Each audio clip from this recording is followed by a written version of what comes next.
Abantu balapha eNingizimu Afrika nasemhlabeni wonke bayachubeka nekutfumela imilayeto yekulilela bukhosi beMaZulu ngemva kwekukhotsama kweSilo semabandla Goodwill Zwelithini. Silo semabandla sikhotseme ngemva kwekugula lokuyanyaniswa ne-COVID-19 esibhedlela iAlbert Luthuli entsatsakusa yalamuhla ngemva kwekugula sikhatsi lesidze.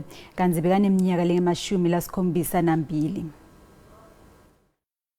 Sive semaZulu sisemandini. Kukhotsama kungenyama Goodwill Zwelithini kwethusela abanyende eveni lonke. Bese kuphela isikhathi esingetulu kwenyanga ingonyama isesibhedlela. Nayingena esibhedlela ingonyama inkosi Sigubetelwe esigabeni sakhe njengandvulankulu ebukhosini nasesiveni semaZulu wamemetela ngosemthethweni ukuthi ingonyama yemukelwe esibhedlela ukuthi budokotela bakhona ecapha isifo sakhe sashukela. Ngaleso sikhathi inkosi Sigubetelwe beyichubeka neneta sive imininingwane yakamuva ngempilo yengonyama. His Majesty entered hospital to attend high glucose levels. He was not and is still not frail in any way.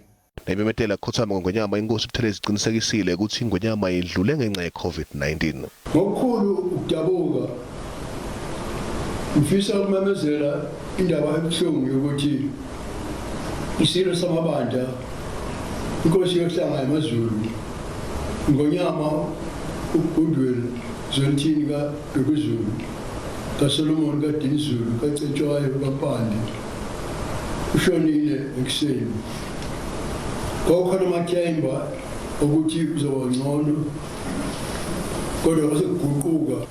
Ngakho iZulu indlu kaZulu iyanikhalela nayo ngoba inkosi yenu le. Kodwa-ke intando kaNkulunkulu isibingeke siyiphikise. Ngakho egameni lendlunkulu Ndlovukazi uMazungu unina weSilo kanye nendlunkulu omkankosi wonke kanye nengane zonke zeSilo nabantwana bonke basendlunkulu.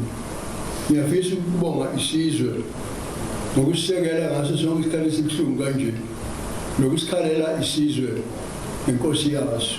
Ngiyathokoza.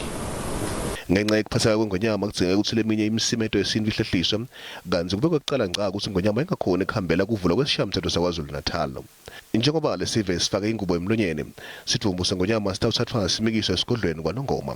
The king's body will be conveyed to the palace hopefully this afternoon, where we hope he'll lie in state for a couple of days so that anyone in the nation can do so.